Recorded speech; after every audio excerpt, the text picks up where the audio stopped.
Hello, I'm here for. Oh, there I am. I'm here for a live-ish because I'm doing this to tape because I've got a lot of work today. But I'm going to be opening the Garbage Pail Kid or the Garbage Pail Kids movie to give it its correct title. I'm trying to get it so it's not so shiny on your screen. There you go. I'm going to open that and take you through some of my Garbage Pail Kids cards. At one stage, I had loads when I was a kid, but kids being kids, what I did was I got them all. I peeled the backs off them and I put them all over my wardrobe. My mum wasn't very happy about it. I put them all over my wardrobe. So unless I carried that wardrobe door around with me for the rest of my life, it's very unlikely that I was going to keep them. However, through free ones people gave me, different versions, ones that I got in books and magazines, I've got a little collection still of some of them. They're a bit strange. And I wondered if it's a kind of gateway into horror as well. Now, let's not be under any illusions. This film, when it came out in 1987, was not well received. Still not well received now. They don't really look like the Garbage Pail Kids. I guess that's the main thing against it. However, I could not resist this Blu-ray. So this Blu-ray, it has so much with it. So it has interviews with the actors. It has interview with one of my favorite creators, responsible for some things in Terrorvision and responsible for, I think, Friday the 13th Part 6. He did the special effects in Hatchet. He made Hatchet good for me because I'm not a massive Hatchet fan, but the effects are good. John Carl Buckler. He did the effects on this. I don't think he did the actual puppets. So, no, I'm not. He doesn't get the booklet. Sadly, he's no longer with us. 24-page booklet and a documentary, 30 Years of Garbage, the Garbage Pail Kids movie. Flubbing that one. Documentary, 30 Years of Garbage, the Garbage Pail Kids story. And the cast that was in this, I just remembered Anthony Newley was in this, kind of famous for musicals and things like that. I'd forgotten that. And I just love the fact that when it opens, it does say, I remember this as well, from what I waited ages to get this on VHS from a video shop. It was really hard to get hold of. It was always out. It says a Tops Chewing Gum production. So let's open this up. Let's get this open and see what it looks like inside. He says, as he can't open it. Here we go. So I'm going to open this up and have a nosy. Get that plastic off there. It does look like a book. So I do actually have some Garbage Pail Kids books. Some little novels. I got them. They had some free cards with them, which I thought really cool. So it's got a little sort of paper sleeve over it with Treasures for Your Shelf media book. Other media books such as the Care Bears movie, Stigmata, and Ronin. What a strange combination that is. Pure 80s feeling. Okay, so moderate violence threat. It's a 12. I think it's been, obviously, there was no such thing as a 12 when it came out. So the media book opens up. We've got the 30 Years of Garbage. And we've got the Blu-ray there as well. Blu-ray's upside down. Interesting. Woo. It's got a 12 on it. Can you see that? On this side, it's got the book. The book is actually attached.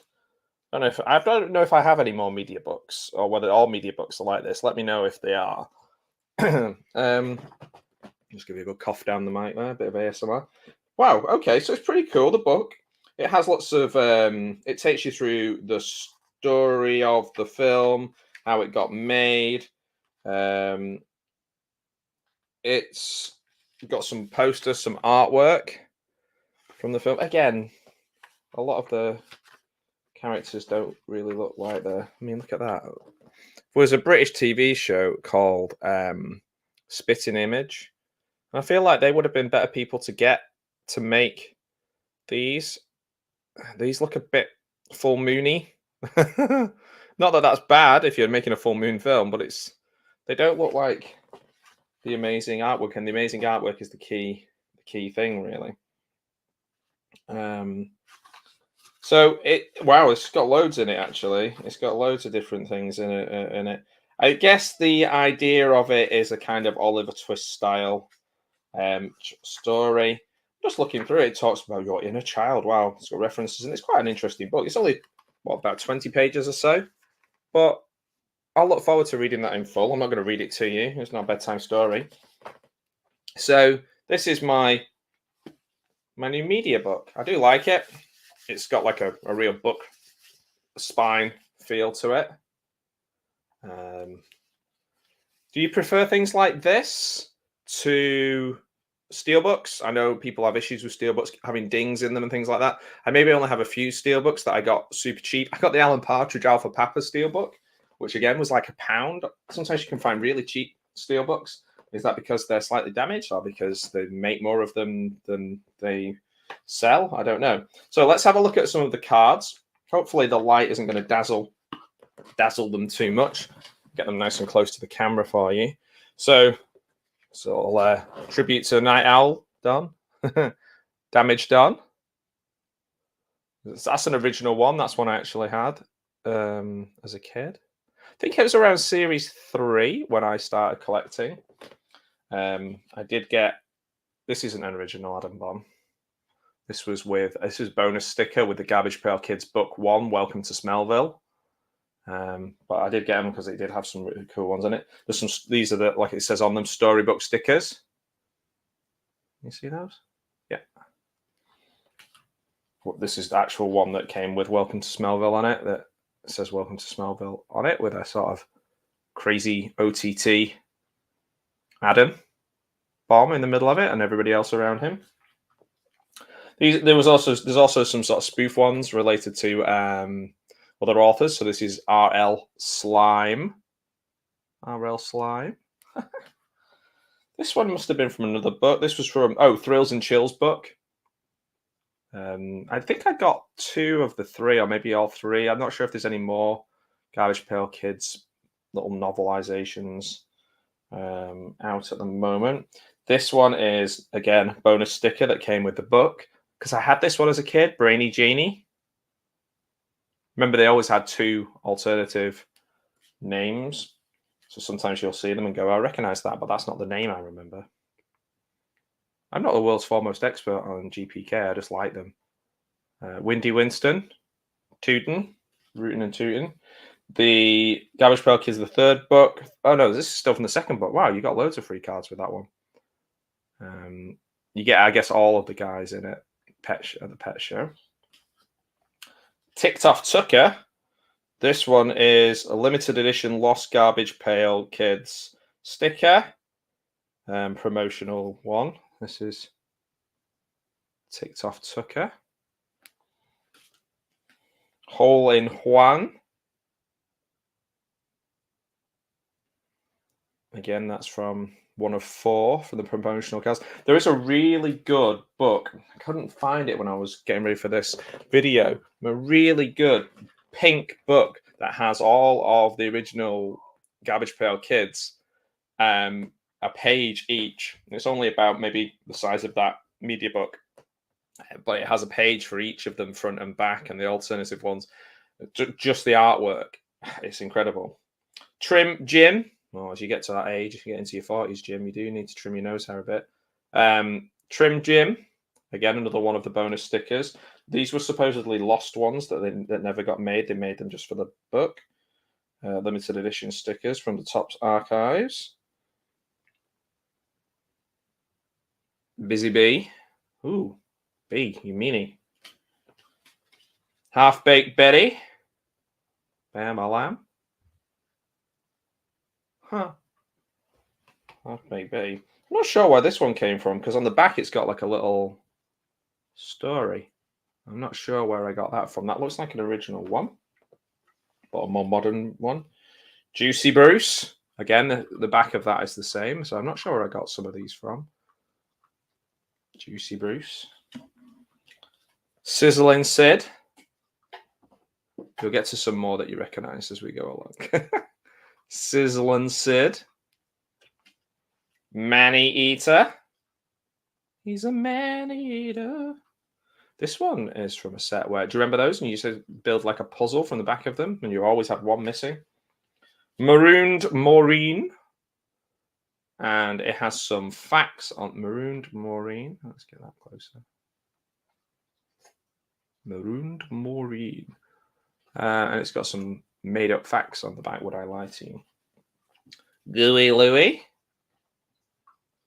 Ones with snot used to always kind of fascinate me when I was a kid. Gooey Louie.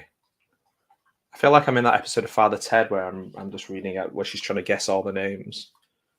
Father Twinkie, Hiroshima Twinkie, Rotten Robin, tweet, twiddly. Ah, here we go. These are all the 9th series. On the back, there's a checklist of the 9th series. You won't be able to see, that's too small. But yeah, 9th series. Hydrate Tate. These are shiny ones. These are some more modern ones, I think. Hydrate Tate. Drink Upton. Oh, they're the same one. I've got the 2 alternatives of those. Alternates. Sea Sawyer. These ones have just got jigsaw pieces on the back. Sea Sawyer. Look how it's covering up the Pale Kids part on the back of it. I wonder why that is. Anything nefarious going on there? Swiss Chris. Oh man, I always found the ones that had where kids had holes in them and stuff just kind of made me itchy. I don't know. This one's very much like Society. Bubbly Babs. And the chewing gum all over. But the chewing gum's always the same color as the chewing gum you got in the packet. So it's kind of like skin color. Like the shunting. Window pane. It's got some facts on the back one. Got 2 alternative ones here. Got Blaze and Blaze. Blazing Blake, sorry, not Blazing Blaze. Blazing Blake. And Kerosene Kerry. Which name do you prefer? Vote in the comments. Nat Splat. Ain't no fat. Nat Splat. Ha! Ooh, it's a bit hot saucy. He's reading Play Toy magazine. Turned on Ron. Turned on Ron. All right, Ron, calm down. Wade Blade. He's like a multi-knife, pen knife, Swiss Army knife. Woody Shop. I quite love these plays planing his own head. Retching Gretchen. Wow, Retching Gretchen. What to say about that one? Here's another one. Mike Dyke. Be careful now. It's the boy who puts his finger in the dike to stop the water. You know, the Dutch boy story. You know that one. But the water's coming out of his mouth. Misty Suds. That's a strange one. You used to get those little pots of bubbles when you were a kid. You can still taste them now when you think about it. Didn't I already have a bubbly Babs? I got 2 bubbly Babses. Mamma Mia. Oh, wow. This is somebody having a lobotomy or the electric chair or something. No, electric chair. Mamma Mia. Mamma Mia. Waxy Wendy. Okay, this is a sort of thing that used to make me itchy. She's cleaning her ear with a Q-tip. So when you meet resistance, Wendy, stop when you meet resistance. Sure, right. Clark Shark. Didn't I have a Clark Shark or a Sharky one earlier on? Trapdora. Okay, this is in Society Brian Usner areas now. Trapdora, you big butthead. Hooked Howie. He's not hooked on anything. Well, he is. He's hooked on that coat hook. Ow. Deflating Nathan. Ooh, that's pretty cool. Except he's on fire, I guess. Not cool for him. Fluoride Ida. She's a toothpaste. That's right. She's a toothpaste.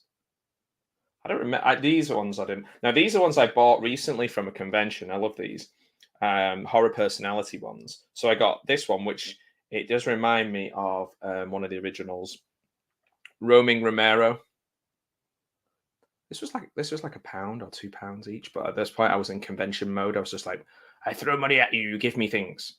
Roaming Romero, I like that one. I think it's Dead Ted or there's definitely one that it reminds me of that one. Boxy Barker. Oh, I have such cards to show you. Oh, my dog doesn't like that. And my final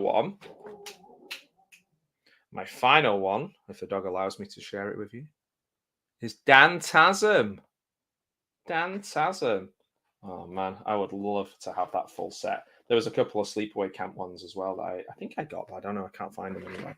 So, to sum up, I do like this. I think this is not what I'm going to trade or sell on or whatever. I know the movie from, it's been a while since I've seen it, but I know the movie isn't any great shakes. Some people might have more nostalgia for it than I do, because it was, like I said, it was really hard for us to get hold of, either to rent or to own. I don't know anybody who owned it, actually. I think I may have only seen it once. So I'm going to give it another go. I'm really interested in the documentary as well, so that's something to look forward to. There's 3 discs. So what's the difference here? One's a DVD, Blu-ray, 30 years of garbage, and movie on DVD. Yeah, so I've got Blu-ray, DVD, and it's 3 discs. Lovely, lovely box. It's in great condition, no damage to it. From a little bespoke boutique company called Amazon. You may have heard of them. I got it from Amazon. They're just a little company. I'm trying to support them, giving them my trade. You know, it's kind of kind thing I want to do. So I'll watch the movie. Maybe I'll even do a watch party on it and see if I can get anyone else to watch it with me. Maybe not. So yeah, which cards did you have? Did you have any of the original ones? Did you collect them as a kid? Did you chew all the bubble gum? Did you choke on the bubble gum? Did you stick your cards all over the door of your wardrobe like I did and then lose them all? I don't know. What did you do? So I'm really interested in hearing about your GPK. I don't know. People start calling it GPK recently. The Garbage Pail Kids journey. Have you had any experience with them? I guess for me, it was around the time of the movie or just before. They were massive in my school. Kids would have stacks of Garbage Pail Kids, and everyone would be swapping and doing with them. Obviously, some kids, rich kids, they would just get whatever they wanted. Not bitter. So yeah, I really like that. I like the MGM Blu-ray media book. I don't have many media books. Do you recommend any other media books that I should have a look at? Yeah, so I'm not gonna get fully into Garbage Pail Kids again and start trying to collect all the ones I had as a kid, because I have a feeling that's a good way of losing a lot of money. But I hope you enjoyed this little trip down memory lane. This little short 20-minute trip down memory lane. That was my aim, really, just to chat with you a little bit about Garbage Pail Kids. So yeah, Dan Tasm. That's probably my favorite one, Dan Tasm. Not so much a tall man in that one. And I do like my Romero ones, and I do like my Clive Barker one. But yeah, can't go wrong with Adam Bomb. Did you have a favorite when you were a kid? All right, let me know. Okay, have a great rest of your morning, afternoon, evening, and be careful out there. There are terribly rendered puppets out to get us all. Take care.